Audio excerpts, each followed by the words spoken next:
Chapter 7. What Happened at the Front Door. "Now, slave, how long am I to wait for my chariot?" thundered the witch. Uncle Andrew cowered away from her. Now that she was really present, all the silly thoughts he had while looking at himself in the glass were oozing out of him. But Aunt Letty at once got up from her knees and came over to the center of the room.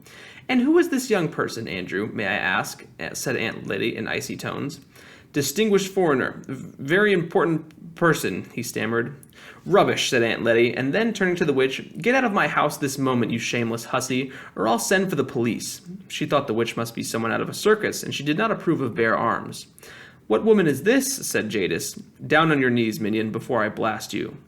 "No strong language in this house, if you please, young woman," said Aunt Letty. Instantly, as it seemed to Uncle Andrew, the queen towered up to an even greater height. Fire flashed from her eyes. She flung out her arm with the same gesture and the same horrible-sounding words that had lately turned the palace gates of Charn to dust. But nothing happened, except that Aunt Letty, thinking that those horrible words were meant to be ordinary English, said, "I thought as much. The woman is drunk. Drunk! She can't even speak clearly." It must have been a terrible moment for the witch when she suddenly realized that her power of turning people into dust, which had been quite real in her own world, was not going to work in ours. But she did not lose her nerve even for a second. Without wasting a thought on her disappointment, she lunged forward, caught Aunt Letty round the neck and the knees, raised her high above the head as if she had been no heavier than a doll, and threw her across the room. While Aunt Letty was still hurtling through the air, the housemaid, who was having a beautifully exciting morning, put her head in at the door and said, "If you please, sir, the ansom's come." "Lead on, slave," said the witch to Uncle Andrew. He began muttering something about regrettable violence must really protest, but at a single glance from Jadis he became speechless. She drove him out of the room and out of the house, and Diggory came running down the stairs just in time to see the front door close behind them. "Chimney," he said, "she's loose in London, and with Uncle Andrew. I wonder what on earth is going to happen now." "Oh, Master Diggory," said the housemaid, who was really having a wonderful day. "I think Mrs. Kettlely's hurt herself somehow." So they both rushed into the drawing room to find out what had happened. If Aunt Letty had fallen on bare boards or even on the carpet, I suppose all of her bones would have been broken. But, by good luck, she had fallen on the mattress. Aunt Letty was a very tough old lady. Aunts often were in those days. After she had some sal volatile and sat for a few minutes, she said there was nothing the matter with her except a few bruises. Very soon she was taking charge of the situation. "Sarah," she said to the housemaid, who had never had such a day before, "go around to the police station at once and tell them there is a dangerous lunatic at large. I will take Mr. Kirk's lunch up myself." Mrs. Kirk was, of course, Diggory's mother. When Mother's lunch had been seen to, Diggory and Aunt Letty had their own. After that, he did some hard thinking. The problem was how to get the witch back to her own world, or at any rate out of ours, as soon as possible. Whatever happened, she must not be allowed to go rampaging about the house. Mother must not see her, and if possible, she must not be allowed to go rampaging about London either. Diggory had not been in the drawing room when she tried to blast Aunt Letty, but he had seen her blast the gates at Charn, so he knew her terrible powers and did not know that she had lost any of them by coming into our world. And he knew she meant to conquer our world. At the present moment, as far as he could see, she might be blasting Buckingham Palace or the Houses of Parliament, and it was almost certain that quite a number of policemen had by now been reduced to little heaps of dust. And there didn't seem to be anything he could do about it, but the rings did seem to work like madness, thought Diggory. If I can only touch her and then slip on my yellow, we shall both go into the woods between the worlds. I wonder will she go all faint again there? Was that something the place does to her, or was it only the shock of being pulled out of her own world? But I suppose I'll have to risk that. And how am I to find the beast? I don't suppose Aunt Letty would let me go out, not unless I said where I was going. And I haven't gotten more than 2 pence. I'd need any amount of money for buses and trams if I went looking all over London. Anyways, I haven't the faintest idea where to look. I wonder if Uncle Andrew is still with her. It seemed that in the end, the only thing he could do was to wait and hope that Uncle Andrew and the witch would come back. If they did, he must rush out and get hold of the witch and put on his yellow ring before she had a chance to get into the house. This meant that he must watch the front door like a cat watching a mouse's hole. He dared not leave his post for a moment, so he went to the dining room and glued his face, as they say, to the windows. It was a bow window from which you could see the steps up to the front door and see up and down the street, so that no one could reach the front door without your knowing. I wonder what Polly's doing, thought Diggory. He wondered about this a good deal as the first slow half-hour ticked on. But you need not wonder, for I'm going to tell you. She had got home late for her dinner, with her shoes and stockings very wet, and when they asked her where she had been and what on earth she had been doing, she said she had been out with Diggory Kirk. Under further questioning, she said she had got her feet wet in a pool of water, and that the pool was in a wood. Asked where the wood was, she said she didn't know. Asked if it was one of the parks, she said truthfully enough that she might suppose it would be some sort of park. From all this, Polly's mother got the idea that Polly had gone off, without telling anyone, to some part of London she didn't know, and gone into a strange park and amused herself jumping into puddles. As a result, she was told that she had been very naughty indeed, and she wouldn't be allowed to play with that Kirk boy any more if any of the sort ever happened again. Then she was given dinner with all the nice parts left out and sent to bed for 2 solid hours. It was a thing that happened to one quite often in those days. So, while Diggory was standing out of the dining room window, Polly was laying in bed, and both were thinking how terribly slowly the time could go on. I think myself I would rather have been in Polly's position. She only had to wait for the end of her 2 hours, but every few minutes Diggory would hear a cab or a baker's van or a butcher's boy coming around the corner and think, "Here she comes," and then find it wasn't. And in between these false alarms for what seemed hours and hours, the clock ticked on and on one big fly. High up and far out of reach buzzed against the window. It was one of those houses that get very quiet and dull in the afternoon and always seem to smell of mutton. During his long watching and waiting, one small thing happened which I shall have to mention because something important came of it later. A lady called with some grapes for Diggory's mother, and as the dining room door was open, Diggory couldn't help overhearing Aunt Letty and the lady as they talked in the hall. "What lovely grapes!" came Aunt Letty. "I'm sure if anything could do her good, these would, but poor dear Miss Mabel, I'm afraid it would need fruit from the land of youth to help her now. Nothing in this world will do much." Then they both lowered their voices and said a lot more that he could not hear.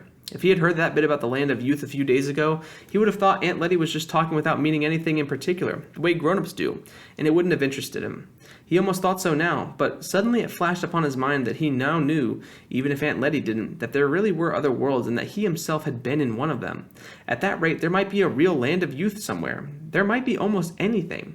There might be fruit in some other world that would really cure his mother, and well, you know how it feels when you begin hoping for something that you want desperately badly.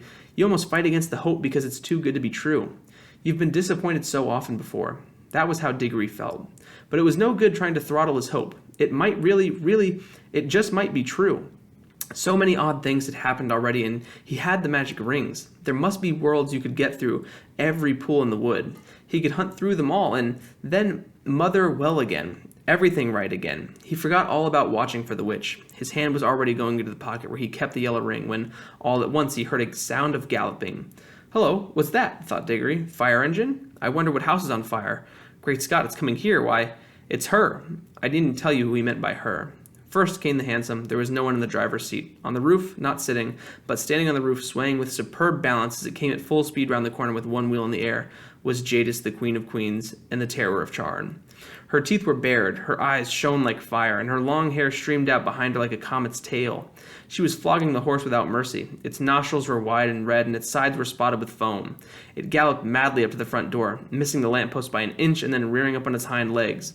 The hansom crashed into the lamppost and shattered into several pieces. The witch, with a magnificent jump, had sprung clear just in time and landed on the horse's back. She settled herself astride and leaned forward, whispering things in its ear. They must have been things meant not to quiet it, but to madden it. It was on its hind legs again in a moment, and its neigh was like a scream. It was all hoofs and teeth and eyes and tossing mane. Only a splendid rider could have stayed on its back. Before Diggory had recovered his breath, a good many other things began to happen. A second hansom dashed up, close behind the first. Out of it there jumped a fat man in a frock coat and a policeman. Then came a third hansom with 2 more policemen in it. After it came about 20 people, mostly errand boys, on bicycles, all ringing their bells and letting out cheers and catcalls. Last of all came a crowd of people on foot, all very hot with running, but obviously enjoying themselves. Windows shot up in all houses of that street, and a housemaid or a butler appeared at every front door. They wanted to see the fun. Meanwhile, an old gentleman had begun to struggle shakily out of the ruins of the first hansom. Several people rushed forward to help him, but as one pulled him away, another, perhaps he would have gotten out quite quickly on his own. Diggory guessed that the old gentleman must be Uncle Andrew, but you couldn't see his face. His tall hat had been bashed down over it. Diggory rushed out and joined the crowd. "That's the woman! That's the woman!" cried the fat man, pointing at Jadis. "Do your duty, constable. Hundreds of thousands of pounds worth she's taken out of my shop. Look at that rope of pearls round her neck. That's mine, and she's given me a black eye, too, what's more." "That she has, governor," said one of the crowd, "and as lovely as a black eye as I wish you seen. Beautiful bit of work that must have been. Gor, ain't she strong then." "You ought to put a nice raw beefsteak on it, mister. That's what it wants now," said a butcher boy. "Now then," said the most important of the policemen, "what's all this here?"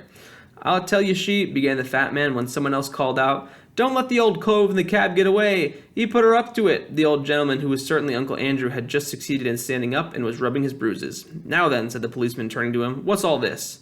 "Wamful Pomfrey Shump," said Uncle Andrew's voice from inside the hat. "None of that now," said the policeman sternly. "You'll find this is no laughing matter. Take that hat off, see?" This was more easily said than done, but after Uncle Andrew had struggled in vain with the hat for some time, 2 other policemen seized it by the brim and forced it off. Thank you, said Uncle Andrew in a faint voice. Thank you. Dear me, I'm terribly shaken. If someone could give me a small glass of brandy. Now you attend to me, if you please, said the policeman, taking out a very large notebook and a very small pencil. Are you in charge of that young woman? Look out, called several voices, and the policeman jumped a step backwards just in time. The horse had aimed a kick at him, which would probably have killed him. Then the witch wheeled the horse round so that she faced the crowd and its hind legs were on the footpath. She had a long, bright knife in her hand and had been busily cutting the horse free from the wreck of the hansom. All this time, Diggory had been trying to get into a position from which he could touch the witch. This wasn't at all easy because on the side nearest to him there were too many people, and in order to get round to the other side he had to pass between the horse's hooves and the railings of the area that surrounded the house. For the Ketterleys' house had a basement. If you know anything about horses, and especially if you had seen what a state that horse was in at the moment, you'll realize that this was a ticklish thing to do. Diggory knew lots about horses, but he set his teeth and got ready to make a dash for it as soon as he saw a favorable moment. A red-faced man in the bowler hat had now shouldered his way to the front of the crowd. "Hi, policeman," he said. "That's my horse, what she's sitting on, same as my cab, which he's made matchwood of." "One at a time, please, one at a time," said the policeman. "But there ain't no time," said the cabby. "I know that horse better than you do. 'Tain't an ordinary horse. His father has an officer's charging in the cavalry, he was. And if the young woman goes on exciting him, there'll be murder done. Here, let me get at him." The policeman was only glad to have a good reason for standing further away from the horse. The cabby took a step nearer, looked up at Jadis, and said in a not unkindly voice, "Now, missy, let me get it at his head, and just you get off. You're a lady, and you don't want all these roughs going for you, do you? You want to go home and have a nice cup of tea and lay down quiet like, then you'll feel ever so much better." At the same time, he stretched out his hand toward the horse's head with the words, "Steady, Strawberry, old boy, steady now." Then the witch spoke for the first time. "Dog," came her cold, clear voice ringing loudly above all the other noises. "Dog, unhand our royal charger. We are the Empress Jadis."